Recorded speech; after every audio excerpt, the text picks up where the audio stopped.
that for anybody who's watching or listening to this, where you feel like, hey, my lack of surrender has cost me this, it doesn't mean that you can't start afresh or just decide, you know what, God, you take the wheel. Like for real, in fact, have the whole car. Like just do your thing and just let me like lean in and surrender. Welcome to the Best Kept Secrets podcast, where we share our best kept secrets about life, love, God, and everything in between. Hi guys, welcome to episode 4 of the Best Kept Secrets podcast, season 5. Today we have yet another amazing conversation. I hope you guys have been enjoying the last couple of episodes that we have put up. Please tell us how you've been liking it so far, both on our audio platforms and on YouTube as well. So I'm going to let our guest introduce herself. This is that part. Yeah. Then we'll talk about what we're about to speak about. Okay. Yeah. Great. So, hi guys. My name is Esther Wanja. This is the part, Chan, I don't really enjoy because it's like I hate these two questions, like say who you are or what are we. Yeah. Those two questions. You just want to say I'm like, your okay, name. no, I'll say it. Mm-hmm. So, my name is Esther Wanja. I am a sister, a daughter, friend, and follower of Jesus. Amen. Yeah. Okay.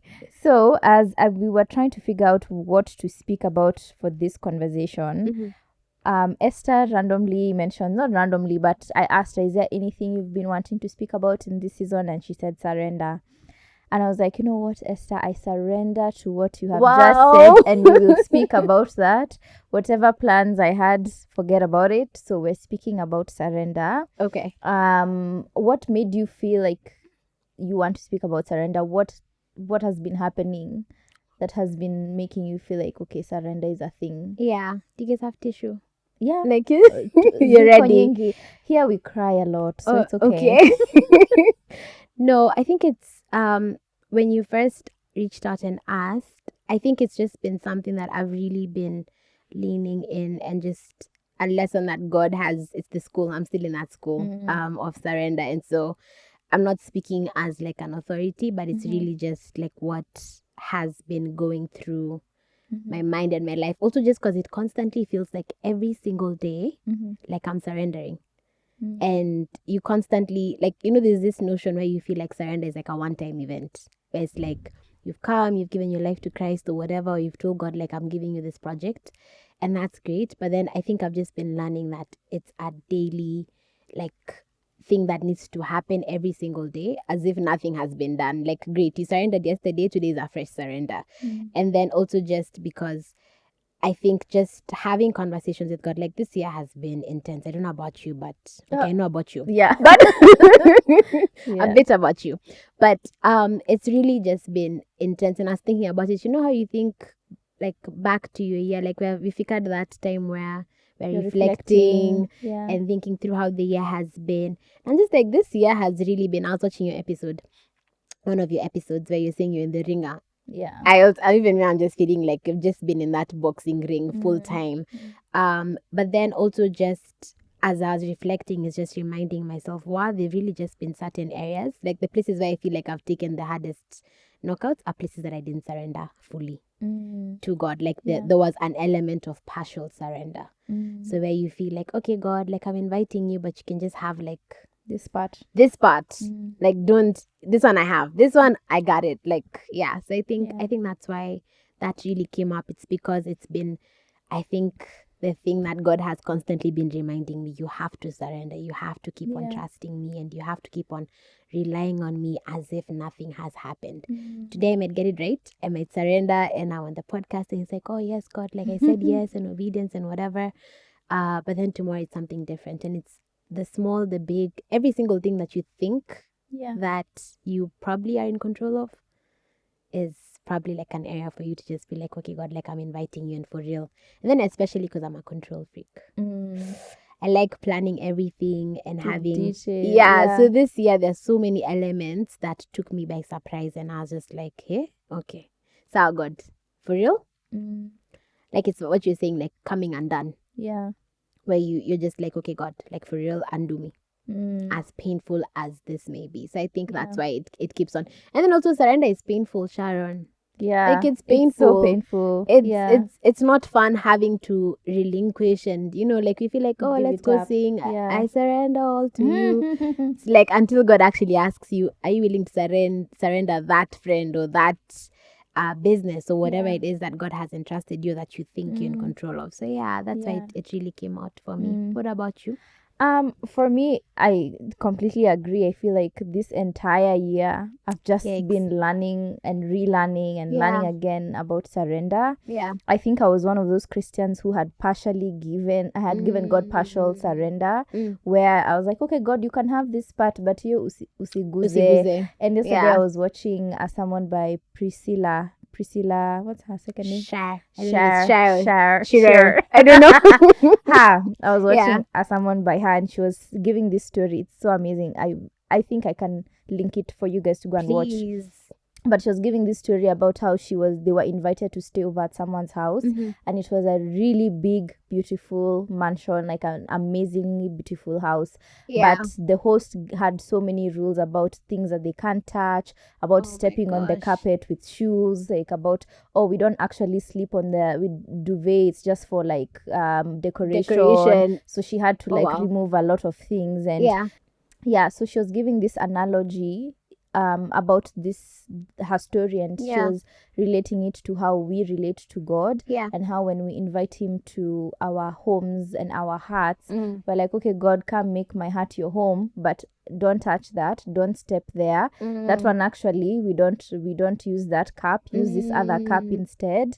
And I found that so amazing, because I feel like I've been guilty of doing that, where I'm like, okay, God, come have your home, make my heart your home. Yeah. But hiyo ni ya wageni, na hiyo ingine we don't use that. Yeah. And there are definitely places where I haven't fully surrendered to God. Yeah. I gave him access to some areas, and these other ones I was Just like nah, that one don't touch. Yeah. I think I could say, for example, my romantic relationships, for sure. I was like, okay, God, Apo, I know what not really I know what I'm doing, because clearly I don't know what I'm doing. That's why I'm single. But not necessarily I know what I'm doing, but it's just like I was finding it hard to trust God's will in that area, for me in that area. And I've definitely bargained with God a lot in that area. And I've been like, okay, God, I know I shouldn't, but so just let me have it, or just let me be in a relationship, or just let me do it. And that's definitely an area that I've really had to learn how to fully surrender it to God. So when you mentioned surrender, I was like, let's do it. I think I'm still learning, to be honest. For sure. I don't think we ever get to a place where we say that we fully learned, like, hey, now I've learned surrender. In fact, if you get to that place, just start again, because you're really just but what I love the analogy that you've shared, and even just that whole statement when you keep on saying, come and make my heart your home, like that, like essentially we're saying, God, make my heart a place of habitation and not a place of visitation. And I think I've just been learning that it's so much easier to keep a place of visitation clean. Like, for example, if I'm coming to your house, or Sharon, or even just here, you guys have cleaned up the place, it's looking posh, guys. But you can imagine, there are certain areas, you have wagenis, you're just all your medicine is in some cabinet or in some place. But then when you're inviting God, it's like surrender and saying, you know what, I want literally that my heart would not be a place that you visit on a Sunday for 2 hours. It's a place that you are habitating in daily, which means, God, I need you. I need my surrender to reflect in my decisions, in who I'm dating, in where I'm going, and how I'm speaking when someone cuts me in traffic, because, child. Or that Buddha, So, I think I love what you're saying in terms of, for me, it's just that whole thing of really surrender is saying, it's not just going to be a thing that we're doing on a 2-hour Sunday service, or when there's a certain event. You know how there's certain things in our lives are just hey, God, for real, let me fast. I always find it so interesting how I was gonna say funny, but it's not funny. How it's so interesting how people in the world do understand some of these principles. You can find someone telling you, oh, I was starting this business and so I decided to fast. so they've just realized, like, they recognize that God is sovereign, Yeah. but he's sovereign so he's only sovereign when you need to start your business. Like, for Mhm. that. And then it's like, okay, afterwards, After that, you're like, okay, cool. shots. Yeah, like, you know, like, I'm let's good. go. Thanks. Yeah. So Yeah. it's like, I think for me, I love what you're saying, and I think that's just the posture. I feel like even in the whole, when you were speaking, I was thinking about, God making his home in your heart, making our heart His home. I don't know why I keep making Our hearts his home. And you are giving the analogy for, when you have visitors, that's Yeah. when your house is clean and whatever. Yeah. I think that's how we treat our relationship with God. With It's just like you only want him to come to your heart when it's clean and everything is figured out. But I think there's also we should make room for God being there in the mess with us, because your house isn't always clean. Yeah. There's sometimes your house is messy, you haven't done your dishes, it's not clean. Yeah. Like you have clothes all over. Like God should still be there even in the mess, because I think we want to have it clean all the time, and we want to have it figured out all the time. But what's the point of God if he's not figuring it out with you? If you're figuring out everything that's good. by yourself, then where is the space for God to be God in your life? So I think that's really but good. I also like that, because then you can also invite him into that space. Like, God is not waiting for us to, like, he's not just coming at you, oh, it's clean, I can come. It's like, why do we think that we need to? And I think that so many people don't have a relationship with God, because a relationship is saying, I'm not perfect. Yeah. Right? And there's certain areas that still need cleaning up, but I'm surrendering those areas because I know who the cleaner is. It's not me, and it's not in my own strength. And the day that you think that you're the master cleaner, then that's an area of pride, because for sure, I think there's a scripture in the Bible that says, if anyone thinks that they're so righteous, like, that's the minute that you'll actually fall. So it's recognizing and saying. And I think sometimes we've become those people who, I'm like, Sharon, I know that you're still working on, I know that you're not perfect, but I know that you're surrendered and submitted to God, where he's constantly pruning you. Yeah. Oh, I love that.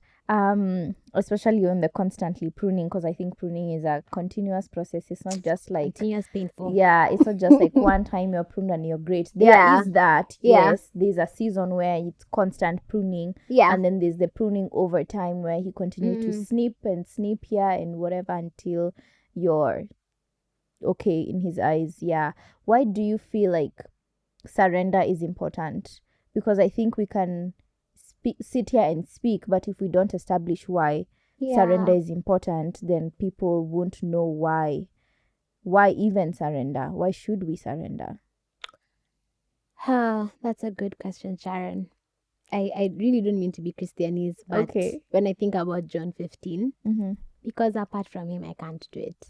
I just can't. Like, and I'm not even saying, like, I've tried. Like, I'm not saying it from a place of, sometimes you look around and just like, I really don't know how you're hacking without, because I really just can't do it without God. So I surrender to him, because number one, every single thing that I will go through, or the way that he created me, I was created to surrender. I was created for a purpose, and I just really can't do it without him. And so for me, it's just like, I know it's hard. You know how they say, choose your hard. Yeah, I'm like, I'd rather choose my hard, which is surrender, than go and do it in my own way. And then I'm coming to just pick up the pieces all over again. Like, and it's really just look like, again, getting to that place of being undone, where you're like, there. And I feel like sometimes God just has a sense of humor, where you think you have it, and he'll just say, okay, go do it by yourself. Sometimes he'll actually prevent you and protect you, but sometimes his protection looks like letting you go through it, so that then, like, everything, I like to think about every single thing that we think is our mistake, or something that should have been a regret, is not a regret, because then you literally have this cast to show, so that someone else who's coming after you doesn't have to walk in that path, because you've gone through that path. You would not have been able to go through that path had you not surrendered. And so the reason why I would say, for me as Esther, I'm not going to come and say, Ati, this is the reason why you should surrender. You know, the reason why for me, I know I must and have to surrender is because really, apart from God, I can do absolutely nothing. And there's no other way I can put it. Like, that's just how it is. What about you? I think for me it's just the same thing that I shared in that first episode of the season. It's just when I came to the realization that my life is not my own, I was just like, why am I the one trying to figure out everything alone? Like, I have a God that wants to help me figure it out, wants to help me figure out whatever it is I'm going through, or help me make decisions and all of these things. And to be honest, I think a thing that the enemy is very good at is making us think that we're self-sufficient. And I think especially in today's age and culture, it's just very like me, self-love, Mastery. like mastering yourself, all of these things. And those things are great. Like, loving yourself is important. All of those things are important. But then it removes God from his place as sovereign, and it removes his God from the place that he's supposed to have, his rightful place as God over our lives. And like you're saying, the sovereignty of God cannot exist in the same place where we're holding ourselves as sovereign. So I think when I stopped trying to figure it out by myself, and to stop feeling like I'm in control of over my life and I'm in charge of over my life, things really shifted for me. Because now, like, I ask God for everything. I'm like, God, should I go there? Should I do this? My business, I need help here. Give me ideas, give me strategies, give me like divine whatever, and they'll come. Like, I need help finding a location, I need help finding this. Like, he's there to help us. And because we think that we got it all, that's why we are not open to surrendering. And I think it also removes self-importance and pride when we put God in his place. Because you realize that, by the way, I'm actually not that important. I'm not that, and I'm not that smart, sufficient, and I'm not that impressive, and I'm not that impressive as I think that I am. I'm actually just a child. Like, I'm just a child who has a father trying to help her. That's just it. And when I removed my hand over certain things, that's when I started to see things shift, because God now had his hand over it, and he was the one like controlling it and saying, this is where you should go, this is what you should do. So I think that's what really helped me when it comes to surrender. But even with that knowledge, I still tried to do things by myself, and chances are you'll still try. Because the thing is, like, again, like, that's what I'm saying. For me, I think that's such a key lesson, is because every single day, like, I can't sit here and tell you how, like, even yesterday I was having like a really overwhelming day. At some point I was just like, you know what, God, like, for real, you're the one who has sent me into this particular work, or you're the one who's blessed me with this particular area. And so again, I like what you said about being a child, because every time I feel like I need to have a certain solution or a certain answer, I'm reminded, I'm like, man, I think about like so I'm still staying at home with my parents. So I don't even have to think about stories at rent. I'm out there thinking, oh my gosh, I need to pay this, or I need to do this. It's like, my dad has taken care of this. Like, when you are young, when you are 5 years old, Sharon, even if, let's say, you are a child ambassador somewhere, you'd not be thinking about, I need to work so that I can, like, your parents were taking care of you. And so it's that reckless abandonment. Hey, karibu nishame hapo. It's that reckless abandonment of just saying, you know what, God, I trust you. And I think I don't know who it was, but there's someone, I don't want to take credit for this, but there's someone who said, like, the areas that you're mostly either concerned about or worried about are the areas that show that you really trust God the least. And it's like, wow, like, I'm holding on to this thing. And even just like when you're talking about relationships, girl, let me tell you, there's a time that I was like, this Christian man, and I don't want to get you flagged. No, you said that to me, actually. I told you, right? And I was just like, as in, this Christian man, like, why do I have to meet you? And the first thing is they're telling me, like, you know, praise the Lord, my sister. I'm like, can you just talk? Like, the way other people are Sorry, talking. And so I decided, I was like, you know what, I need to take matters into my own hands. And I literally got into a relationship where I was like, I'm a missionary. We're going to Oh my convert this guy. God, We're going to do girl. Bible study. You know, we're going to Yeah. do Bible study with this guy. And it ended in premium tears. Like I ended course. up having to go a route. And the thing about God is that I love thinking about him like a GPS tracker. Shan, if you send me a pin and I decide to turn right, the GPS will always reroute. I'll still get to my destination, but I'll probably get there longer. Yeah, It'll take me route. longer. Yeah. I'll probably have to More pitia areas, traffic. more traffic or areas. I'll take a longer route. And God is so gracious in that even in moments where we kind of take back the control and decide to do things in our own way, God is so gracious to be like, you know what, my child, I still love you. That even in that, I'll still protect you. And at the end of the day, no season is ever wasted. No moment is ever wasted. It's like there's no experience that we can ever go through that is wasted. And I just really felt to say that for anybody who's watching or listening to this, where you feel like, hey, my lack of surrender has cost me this. It doesn't mean that you can't start afresh or over or just decide, you know what, God, you take the wheel. Like for real. Have the whole car. Like just do your thing and just let me like lean in and surrender. Yeah. I think honestly that's so good. And I was just thinking as you were speaking that even when we take the longer route, we always arrive at our destination at the end of the day. So I think there's also a place for trusting that, yes, God, I kind of like took it back in my own hands, but he will still redirect you and you will still arrive. At the end of the day, you'll still arrive at your destination when you relinquish control back to him. Yeah. But that's also not to say that the caveat for that is that's also not to say that now because you know that God will be gracious, that now let me just go that route. Grace. You know what I'm saying? It's like, God will just redeem this time. Because honestly, when I look back, like some of the things or lessons learned, I'm just like, I didn't have to go through that. Like you didn't have to. But then at the same time, God is just gracious. So I'm just putting that out there for anyone who's probably thinking, Bas, amesema. No, it's not a license to. Yeah, I agree completely, because it's, to be honest, when you relinquish control back to yourself and you think you got it, God really shows you that you don't got it. And it's usually very painful lessons that you learn when God is trying to show you that, by the way, you don't have it figured out and you don't got it. So just avoid doing it. But also when you were speaking, I was thinking about how another way to know a place we haven't surrendered to God is an area that you're constantly struggling with sin in. Ooh. Because I think that the places where it's like a cycle, you're stuck in a cycle of sin, then you can clearly tell, okay, this place I haven't surrendered to God. Because for me, girl, are we?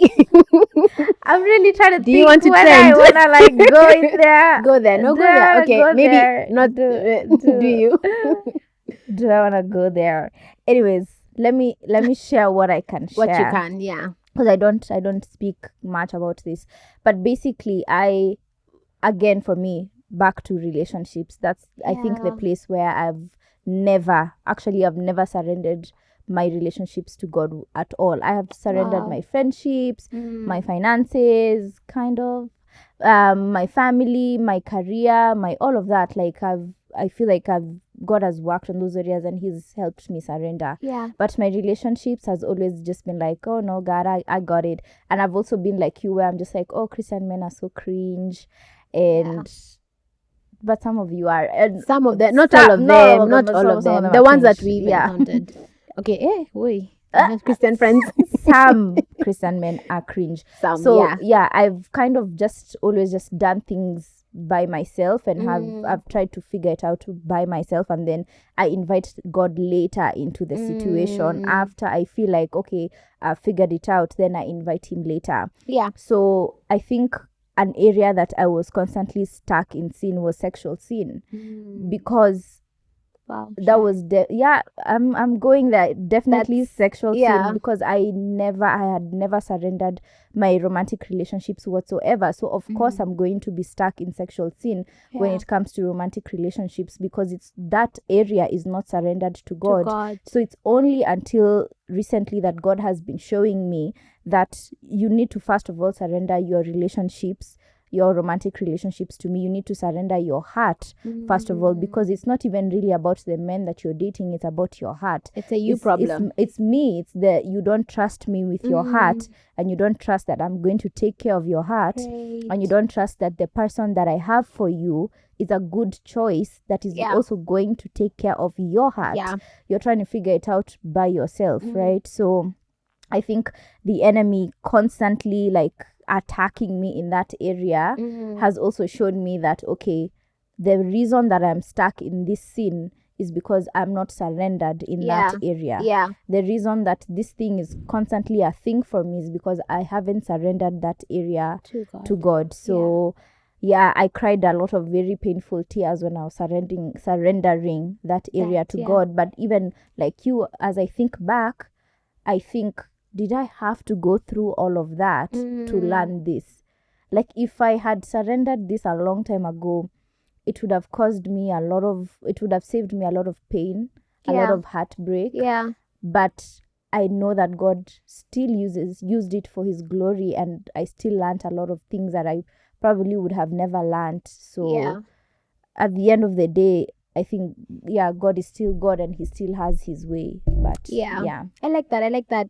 Like, it's almost like a check engine light, like when like that dashboard says like, okay, is it sin? Is it like that pet sin? And the funniest thing is all these things really start like a small sin, or like a secret sin that is nobody else is seeing it. And I think I remember like the time we're having a conversation and we're talking about how the enemy just gives you such guilt after. Like, you're just there like, wow, you can never, it's almost like you can never be an authority in this, you can never speak. In fact, just shut up, like Sharon, like, like, don't we had say. a conversation about that. We did, because we had gone for a mission, you remember? Okay, and then we're just like, how, like, when like all these young girls come up to I you, remember, yeah, right? And then they'd ask you like, oh, I'm struggling, and you're just there like, hey, I can't same. speak. Yeah, Same, girl, same. But then you can't say same, because you're there, like on this platform and whatever. But like, just constantly being in that place. And I think the thing that has really helped Sharon for me is you can't surrender from a place of distance. Like, intimacy with God and intentionality is such a key thing in this journey of surrender. Like, you can't, it's not just a thing of, okay, I'm gonna surrender, but then you kind of have to be intentional about it. You have to be reading God's word and constantly feeding yourself, because truth be told, you can be thinking, and that's a thing that I've been learning in this season, is just the whole thing of surrender and the power of agreement, right? And sometimes you think that, okay, I'm not agreeing with this, but the truth is at the end of the day, whether or not you think you're agreeing with something, you are submitting to something.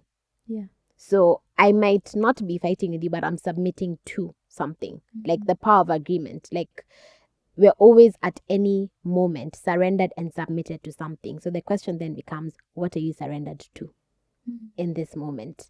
And so for me, it's just been a constant thing of saying, okay, God, because I can't do this by myself, I also need to be in a place or in places and spaces that are feeding me and activating and fostering me to be able to, number one, just hear your voice, first of all. And that just really comes from a place of just having intimacy and intentionality with God. And sometimes it looks like such a big word, like intimacy. Like, do you have intimacy with God? And you make it sound so spooky. Like, you have to be praying for 6 hours and you have to be doing whatever.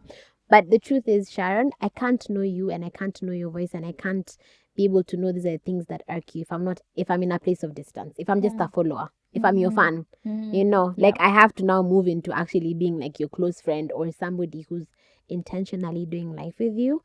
And so for me, it's constantly, ultimately, the fruit of anything, you always have to go back to the root. Like, you always have to go back to where am I, like, channeled to, what am I watching, what am I feeding? Like, I literally had to go over. I constantly do it over because I have a love and hate relationship with social media. So I'm constantly going over to see, okay, who am I? Because sometimes you can be okay, or sometimes you can actually be thinking you're surrendered. It's almost like an anchor. Like every boat that's on an ocean seems like it's okay until a storm comes. Then you'll know that one was not anchored or it's gone through. So it's constantly reminding, like, let's not be those people who are waiting for certain storms in our lives to come, so that you're just like, wow, I wasn't surrendered in that area. But then constantly also just being at that place of intimacy. And for me, like, it was such a real heart check because I used to think, so I do missions and I also have a job like at an NGO that's full time. And so I remember thinking, yeah, but God, I'm so busy. Like, I'll just like say a prayer, like 2 seconds. Hey, until God checked me and just told me, but you don't have a busy schedule, you have a busy heart. So let's declutter your heart first. And then when you actually make first things first, what is your priority? Yeah. If your priority is, and I had to start slowly, like I was like, okay, every 5 minutes of my day, I'll just pray and build it up slowly and just be like, this is my non-negotiable. You know how we go into relationships and like, that's a red flag, that's a red flag. Me, I'm like, for me, I need to actually be every first, like my first hour of the day, I'm like, if it's not the first hour, it's the last. But either way, it needs to happen in my day where I'm like, I need to actually just have a moment with God. And sometimes you don't have anything to say. It's just tears. Yeah. And it's just being in that presence and just saying, God, I also don't feel like being here. Like I really don't. I feel like we've made surrender and our relationship with God like so unrelatable. Yeah. Where it's like, you only must be surrendered if you're speaking in tongues. And it's like, no, can actually be surrendered at any moment. Like, I can just be sitting here saying nothing and I'm just listening. And just, yeah. Yeah, I definitely agree. And I think when you were speaking about waiting till the storms to surrender, I think a lot of us are forced into surrender. Forced into surrender. Because when the storm comes, you're like, okay, God, ni kunoma. Like, I need come through. Yeah, I need you to come through. But it's a lot more painful when you surrender during a storm.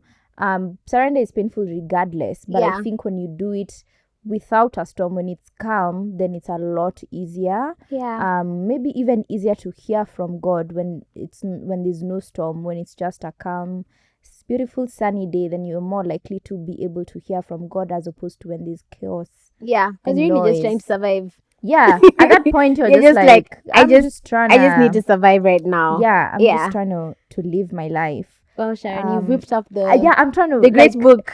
Because I forget, so I have to. I love keep it. No, I love this because culture. I know that I'll forget. So I wanted us to also speak about what are like some practical ways we can surrender, like practical things that can help us surrender. Practical things that can help us surrender. Wow, Sharon. Because we've talked about how do we know we're not. Have we said how do we know we're not surrendered? Yes, because you talked about like the sin, what the areas that you're worrying about. Practical ways that we can surrender. Honestly, we'll get in no particular order. Okay. Right? So the first one that really comes up to me is being plugged in and being good, like just having a good community. Right? Like, Sharon, if you don't have a good community that's guiding you and that's constantly reminding you, like, or people that are holding you accountable. So first, we've surrendered. So we've surrendered, and then now it's like, okay, we need people who are going to keep us accountable. To actually that surrender and who'll call us out. Like someone who'll just be like, Sharon, you said that, like you like in your relationship, you said, where are you? What are you doing? I have a particular friend where I'm always like giving my movements. I'm like, I'm home. She's here, shout out. So like I'm always telling her like I'm home, I'm doing this, I'm doing that. And it's really just a way of me not getting myself into any sort of secret sin or anything that can potentially entangle me. Because the truth of the matter is, like when they say the enemy is always prowling, he is always roaring, like literally roaming around looking for who to devour. And so just back to the thing of you can never fully surrender, which means you also have to have safeguards. Yeah. Right. So having a good community, I think, is key.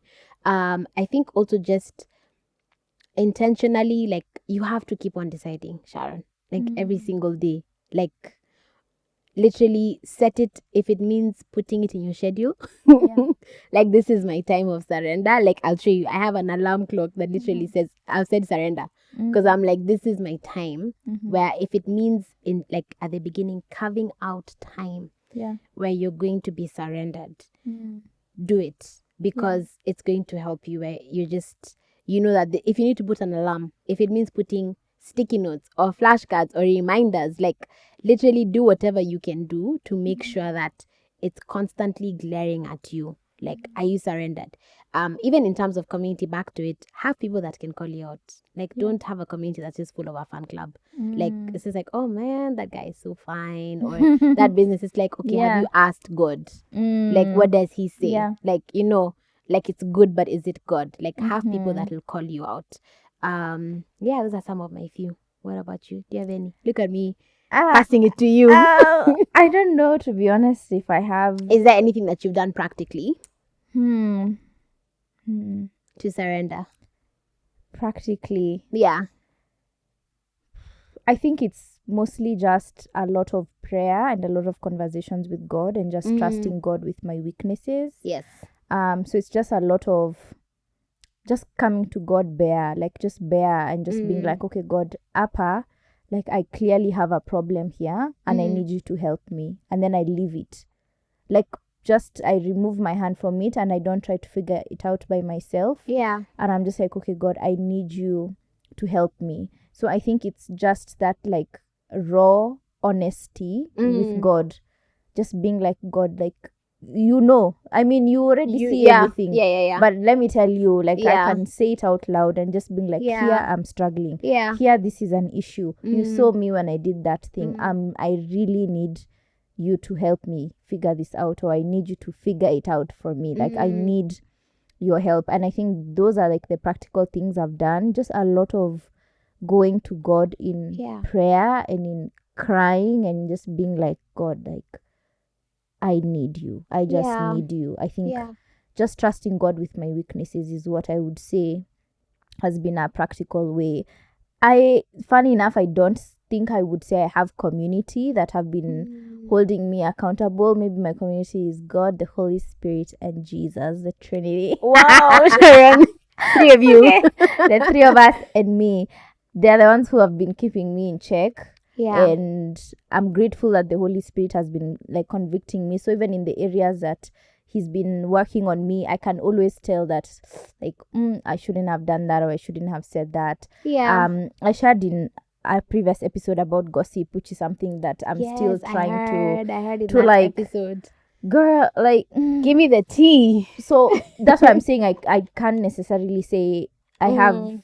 Yes, my friends are actually doing this with me. So, like, my friends that I do Bible study with, we've been talking about it and we've been saying, okay, we need to, like, stop gossiping, we need to gossip less, whatever. So we call each other out. Like, when we're having a conversation and it turns into gossip, it's like, like, one of my friends, Sheila, is like, oh, girl, we said we're not gonna gossip anymore. But you see, that's practical. That's practical. Because they know. So they know that this is an area, some areas they know that this is something we're working on. And why did I say I don't have community? Clearly, I do have, and I tell them that, oh yeah, I did this or this happened and I'm feeling bad about it, or I'm feeling whatever, and we help each other pray. So yes, I do have community, but I did want to say that even with my community, the Holy Spirit has really been checking me as well. So in situations where I'm not gossiping with those friends, I'm gossiping somewhere else, uko nje outside, every time I leave a conversation that turned into gossip, the Holy Spirit is always there, like, girl, what? Now, why did you go ahead and say that? Like, what? Why did you go do that? So I can always feel, even in the moment, I can usually feel like, maybe shut up now. Like maybe stop talking. Yeah, maybe stop talking now. Maybe make this conversation go the other way. So I can say that about the but practicality. You know what? Not to take us back, but I really like that example because again, we feel like we can surrender our mouths. like Yeah. something as small as your mouth and whatever, even your food. Yeah. You know what I'm saying? Like you can surrender it to God Yeah. and just say, this is not, like, just going back into those places of what are the idols in your life? Yeah. And I like that you said also. The other thing that I would say is do a lot more of. So now if you know what you said, like the area that you need to surrender, do a lot more of. So for example, if you decide that I want to be more active, or I want to be going to church more, I want to attend more church events, or I want to be in that space, just be around the areas that foster. Like when you start going to the gym, you don't go to KFC. Yeah. When you're working out and eating healthy, you don't take yourself to places that will be a trigger for you. You literally go within the areas that literally will foster. Like once you know the route that you're trying to take and the path, it's going around. But I love that you said that constantly just having the Holy Spirit. And it's a good thing when I feel like whenever I'm in, not that I'm like propagating sin or anything, but I'm just like, when you do something and you have a conviction, it means that at least you still have the Holy Spirit. Because if you're not dead to it, because it would have been an occurrence. So I like that. And you do have a community, girl. I do, clearly. I'm so sorry, guys. If you're watching, I denied you. Sorry, guys. Yeah, but I think it's not just, I don't think surrender is, like you were saying when we were beginning the episode, I don't think surrender is one big an event, monumentous event that happens. I think it's area by area, like one area after each area that you're constantly surrendering to God, and then you get to a place where you're not just giving God parts of yourself, you've given him like full surrender. So I think another practical way we can do this is just first identify those areas that you're clearly struggling with surrender. Is it your finances? Is it your friendships? Is it your mouth, like you're saying? Is it the words that you speak? Is it your family? Is it the way you treat people? Like, is that an issue? Are you having a hard time loving people? Are you having a hard time forgiving people? Is it your heart? Is it like, it could be so many different areas. And then slowly allow God to work on those areas, like bit by bit. And you can't just like give him like partial, like okay, take this, like you can help me forgive that person, but that person I'm not forgiving them, like, but then you're asking God to help you forgive. When you forgive everyone. You surrender your right to be offended. Exactly, you surrender the entire thing. So I think that's another practical way, so that it doesn't look like this one big thing. But then also it requires honesty. So you have to be honest with yourself, and then honest with whoever you decide is your safe space, and then also honest with God. Where it's saying like, this is what it is, and calling it as it is. I think I was telling you before this started how I'm very avoidant. So sometimes it's also just like that with God. Like, sometimes how we treat people and how we like we take some of our personality types to God. It's like, God, I am avoidant and I'm not talking to this about, like, I'm not talking to you about this right now. But really just being honest and saying, God, and recognizing that being honest and getting to a place where you feel like surrender is not weakness. It's actually strength, because it requires everything in you to first point out that there's a problem, but it also requires everything in you to actively walk in those steps that will bring out that solution. Even for like the different areas and different sacrifices that you've also had to make, and even for myself, like when you think about those things, it's not easy. Like, it's not easy to just be like, oh, I surrender. It's actually strength. And I've just remembered how I was listening to, I think it was a sermon or a podcast, I can't remember, and they're saying that the first step of surrender is actually just it's almost tears and just being undone. First, it's not this thing where you feel like, okay, I'm surrendering. Like, there's a grief. There's actually, they said the first step of surrender is grieving, because you have to grieve whatever you think. If it's that relationship you're surrendering, you're grieving a relationship that you thought was going to work. If it's that business, you're grieving a business that you thought was it. You know what I'm saying? Or an opportunity or whatever. It's surrendering and saying, okay, God. And I think I've spoken about this previously, like even just like with my mom. So my mom is unwell, and it's a place that we're constantly surrendering and asking God, like, God, you heal, whether you use medicine or whatever. I have to recognize, because there are moments, Sharon, I never even used to like want to go out of the country because I'm so afraid, oh my gosh, like what if I come back and she doesn't remember me? right? And I remember I had to surrender and say, I also have to trust that God has this and God loves her more than I do. Yeah. And so I can trust him with whatever it is that I think I hold dearly to. Like whatever I think I hold dear to me, God equally loves me more than that thing. Yeah. Or even more than that person. And even with people, it's like God loves that person. And I have to trust that he's also going to work on that person. So just like the first step, we always feel like it's not rosy. Surrender is not a rosy word. It's more of like, let's start first by grieving whatever we think we are surrendering, and then actually giving to God and saying, you know what? And it's even just like with the story of Mary and Lazarus, yeah? Like when he died. Yeah. It's like, Lord, I know that, you could have healed this man. Like, he didn't have to die. Why did he have to get here? Like, he's even been stinking for 4 days. Like, I know that you could actually have done it. Like, she had to grieve the fact that, well, this guy is gone. Yeah. And then God comes and he breathes life into this situation. And the beauty about surrender is the moment that you give it to God, like what you said, there's absolutely nothing that God can't breathe new life into. Like, you just, even you wonder, you're like, what? Was that Why me? was I? Yeah. So actually my new prayer these days is like, I'm like, God, don't heal me. Like, heal me, but I need the kind of healing that has no evidence of scar. Because I'm like, God, I know you can do it. I don't see why I need to go through a certain thing and be having the scar. Like you're having like a limp. I'm like, no, me, I want to be healed so much so that people will wonder. Even me myself, I'll be wondering, hiya, I can't even remember what that felt like. Yeah. Oh, that's so good. Yeah, because it definitely leaves scars. It does. It does leave scars. Other than your mom, which you can share some more about if you'd like. Okay. What other areas can you say you've recently been working on with God in terms of surrender? Whew, child. I think surrendering just my timelines around certain things. So, for example, and timelines is just like the overarching. So like I mentioned, my mom. So my mom she's like she has dementia, Alzheimer's, and so just surrendering that, because that has been a whole journey by itself. Surrendering my ideas and my timelines of what I think should happen at when they should happen. So, for example, I used to think I would be married at 23. Yeah, because my dad was married at 24. So I was like, I'm going to actually be an overachiever. And I'm going to actually, I don't know what I was thinking. 23, I was not thinking about marriage at all. I was actually thinking, I knew there's nothing you're telling me.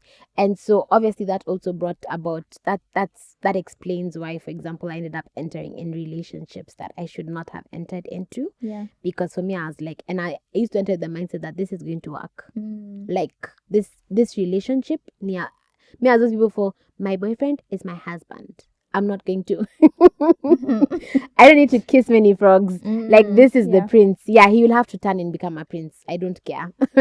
So I had to surrender the fact that the idea of I need to be married at a certain time, or just, how we glorify marriage. Yeah. I had to surrender that, and I'm constantly having to surrender that. But now I'm really enjoying my singlehood. That it's a bit dangerous. That I'm just like, I think I might need to surrender that. Where it's like, like I've really been enjoying it so much so that I'm just like, I can't imagine having to, like, I'm sleeping at night, I'm not having to worry about where someone is or if they're cheating on me. Girl, that's the life. But I'm having to surrender that and say, okay. So the other thing that I've also been having to surrender is, when God calls you into something and you're busy having arguments, I've had to surrender my arguments to God.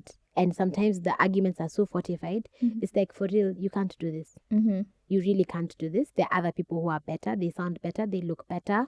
They've probably, like, they have everything that you can think about. So I've had to surrender all those arguments and just the belief that I am not good enough, or that I'm God's second best. Like, I'm those people. For the longest time, I think I'm those people. You know how you have like a game and then you have the sub.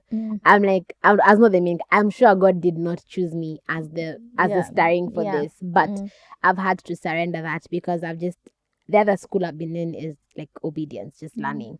Yeah. Because sometimes we think that we're procrastinating, but really procrastination is like disobedience in slow motion. Yeah. It's like, okay, I'm not gonna do this because I think. So I've had to surrender that, where I'm just like, and it's something that I'm still working on as we speak right now, because there's certain things that God is calling me into, and I'm just like, God, I don't think I'm the person for the job, like for real. There's Sharon, there's other people, there's, you know what I'm saying, but I'm just like, I've had to surrender that to God. So those are the areas that I'm currently just asking God, and I'm just like, okay, I'm surrendered to your timeline, however you want to move. Just like, God, I'm airborne to your spirit and to your leading. However you want to move, I'm that windsock. Bendera ikinini, upepo ikinini, I'm just like, let's just go. Yeah. Okay. What about good. you? I'd like to know. Basically the same as yours in terms of the marriage thing as well. I think I idolized marriage for many years, and that caused me to enter relationships I shouldn't have entered, and lower my standards or take a lot of unnecessary like cheating and all of these things, because I'm like, this is my husband, and really, girl, he ain't. But just allowing God to have his way. I think I can confidently say, and maybe the enemy is gonna try like test me for saying this, but I can confidently say that I feel like I've now like surrendered fully my relationships to God and the timelines for it. I've actually never, I don't think the timeline is even my concern. Maybe because my friends are older, so it's always just been like, and unmarried. So some of them are married, but they're older. So for me, in my mind, I'm just a girl. So I think it's like, I'm just a baby girl. I've never wanted to be married early. I've never wanted any of that. I just wanted marriage, whatever time it came. So maybe ask me in a few years and I'm not married, maybe it's going to be a different situation. But as of now, I can say that I've finally fully left that to God. I would also agree with you in terms of my calling as well, and just like fighting God about that and being like, okay, but me, really? That's definitely an area. But I think for sure, like my life in general, like as a whole, I've definitely been struggling with fully surrendering it to God. I was definitely guilty of partial surrender for sure. And I think when you are speaking about procrastination is disobedience in slow motion. Yesterday when I was watching that sermon by Priscilla, she was saying how sometimes God just wants you to loosen your grip on something. Because you're holding on to it so tightly, but then you're just like, okay, I'll just like loosen one finger, then the next finger, then the next finger, and God is just telling you, just let it go. Just loosen your grip. So I think that's so good. I think even as the timeline in which we surrender also matters, because that will also either make your season longer than it's supposed to be, or you'll end up stuck when in a place you aren't ever supposed to be stuck. So when you feel that nudge of God nudging you to surrender something, don't do it in slow motion. Don't take too long to surrender. Just loosen your grip. Just let it go. Because you don't want to be stuck in a season longer than you are ever supposed to be there for. Or even just stagnating. Or like stagnation. Like you're there in 40 years and 40 years, it wasn't supposed to be 40 years. It shouldn't have. Exactly. So I think for so many things in my life, if I loosened my grip a lot earlier, I would have progressed a lot faster than I have. And I've even realized, I've noticed that the things that I've loosened my grip on, God has really come and he's accelerated things for me, or he has restored the time that I lost. So I think the point here is, if you're feeling a nudge, loosen your grip. Don't procrastinate. Don't do it in slow motion. Sharon, question for you. When I saw my podcast, but question for you. You said, like, just in your calling, if you're comfortable to share, what do you feel like you're called? Your calling is first of all, even this podcast, I never wanted to do it. I've said this many times. Sorry guys, does it feel like I'm rejecting you? I don't know. But I never wanted to have a podcast. I was okay. When even the wave for podcasting came, I was like, nah, I'm good. Like anyone else can have that.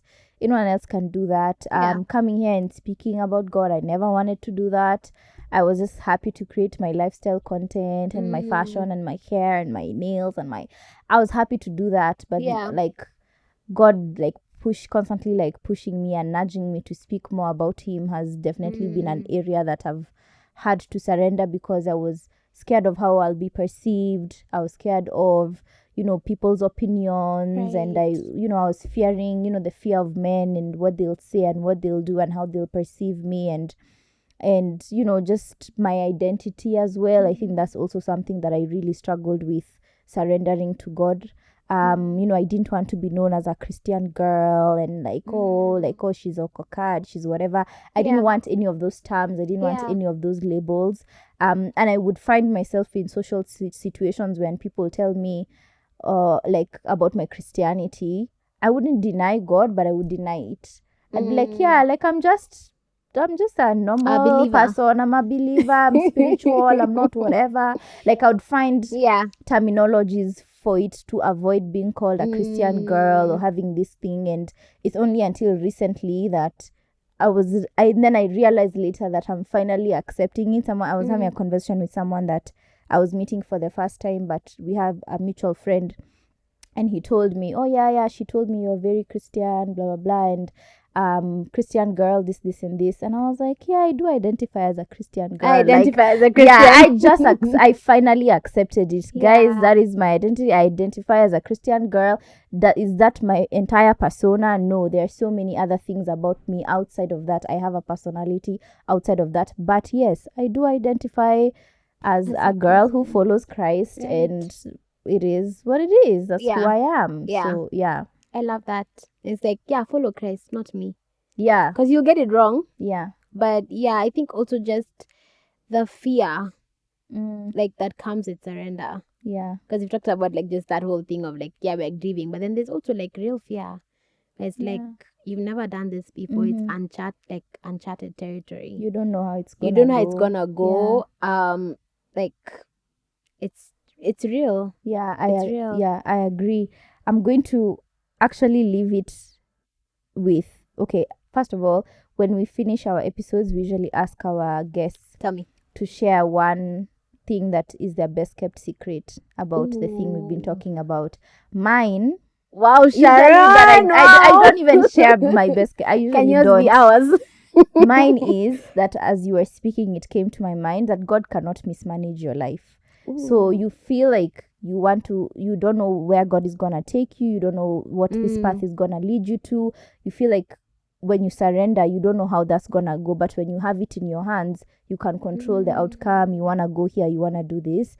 But I can tell you that God can't mismanage your life. He can't take you to places you're not supposed to be. He won't mishandle you. Like, at the end of the day, He made your life. He created you. He has a will for you that was already there even before you were born. He already had charted a path for you. So God can't mismanage your life. Just trust Him to lead your life. He'll lead you exactly where you're supposed to be. Wow. Yeah, that's so good. Wow, Pressure. So Esther, tell us. I think I'll just piggyback on that and just add on to that. I think for me, it's in knowing that God is not, whatever I'm going through, like as much as surrender may feel like it's new, it's not new to God. Yeah. Like the person that's leading me, like I usually say, my life can walks on water. Like even whatever waves come, I'm like, this is someone who can walk on water. Yeah. He's not like trying to figure out, wow. I usually say like God is not up and about pacing, wow, that's what happened. Oh my gosh. Like this has taken Him by surprise. No. Like even in this surrender, and even as you said, like even as He's leading you, He's not gonna mismanage. That was Sharon's. And for me, it's not new to Him. Yeah. And he's like exactly where I am is exactly where He needs me, and He will lead me to exactly where He wants me to be. Yeah. And even if it looks like coming back to Him every other day, He never gets tired. Yeah. Like He's not tired of the number of times that I have to come back and run and be like, oh God, I messed up again. Oh God, like I'm sorry. I thought I had it, but psych, I didn't have it. You know? Yeah, like God is, He's a friend, and He's loving. And there's absolutely no depth and nowhere that I can go or that I can make my bed that He would not come and find me and lead me out of it. Yeah. Yeah. So you already knew. You didn't have to worry, girl. Girl, it's the bar that you said. Thank you so much for coming. Thank you, Sharon, for having me. This was so lovely. This was. Definitely come back. I know they'll ask for you. If you want her back, tell us. Just tell her. Put the pressure now. So we can have her back. Thank you guys so much for watching or listening to us. Please feel free to let us know what you've learned from this episode or your takeaway or whatever you want to tell us. Tell us in the comment section, and we'll see you or you'll hear us in our next episode. Bye.